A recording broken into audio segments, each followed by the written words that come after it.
Баршаңызға сәлем. Бүгін сіздермен таңқурайды қысқа қалай дұрыс сақтау керектігі жайында бөлісетін боламын. Және де алда бұдан да қызықты рецепттерді жіберіп алмас үшін менің арнама подписация батырмасын басу арқылы тіркеліп алуды ұмытпаңыз. Және видео ұнаса маған қолдау көрсетіп лайк, комментарий белгілерін басуды да ұмытпаңыз. Ең бірінші кезекте таңқурайларымызды сумен жуып аламыз. Және ескеретін жағдай, таңқурай өте нәзік болғандықтан сумен көп рет, ұзақ рет жууға болмайды. Себебі суы ағып, құрамындағы дәрумендердің бәрі кетіп қалуы мүмкін. Сондықтан арнайы жеміс жуатын тесік ыдыстарымыз болса соған салып, бетінен салқын суды шашырату арқылы жуып алсаңыздар болады. Тазартылған таңқурайларымызды осындай блендердің көмегі арқылы езіп аламыз. Егер сізде блендер болмаса, жай ғана қолыңызбен езе берсеңіз де болады. Өте жұмсақ, тез-ақ дайын болады. Мен таңқурайларды осылай езіп болғаннан кейін варенье қылып қайнатпаймын. Жай ғана қантты қосып, морозильникте қатыру арқылы қысқа сақтаймын. Сонда құрамындағы барлық дәрумендер өз қалпында сақталады. Қантты сіз құрамына таңқурай қанша килограмм болады, сонша килограмм қант қоссаңыз да болады. Егер қатты тәттіні қаламасаңыз, өзіңіз дәміне қарай қантты қоса бересіз. Қантты салып болғаннан кейін барлығын жақсылап ерігенше араластырып аласыз.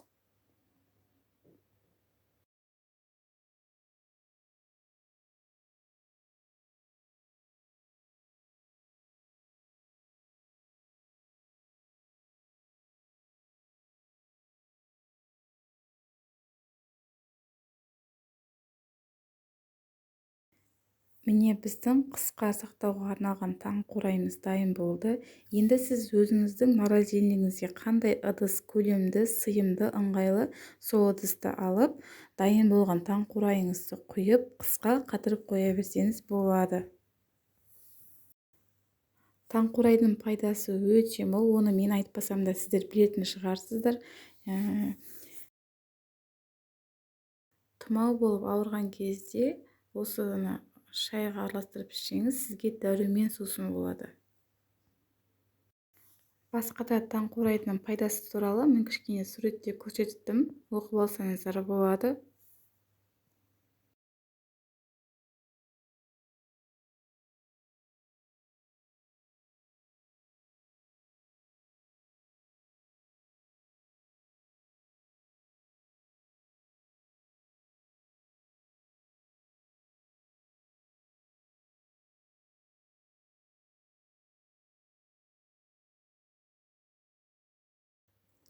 Енді таңқурай жемісін қалай дұрыс қатыру керек екенін көрсететін боламын. Тек қана таңқурай жемісіне емес, кез келген жеміс түрін осылай қатырсаңыз дұрыс болады.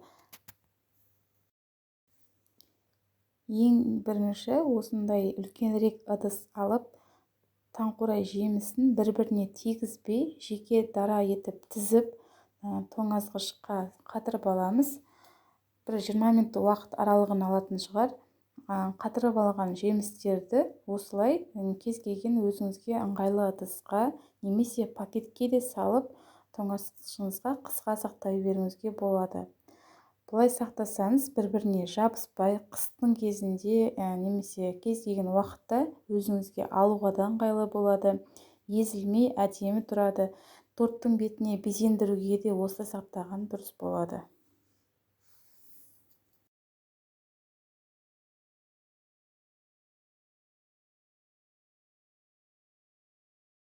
Міне біздің таңқурайларымыз дайын болды.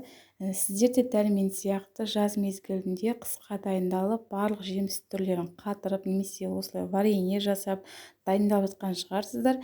Менің видеом пайдалы болса, маған лайк батырмасын басып, комментарий жазуды ұмытпаңыздар. Назарларыңызға көп рахмет.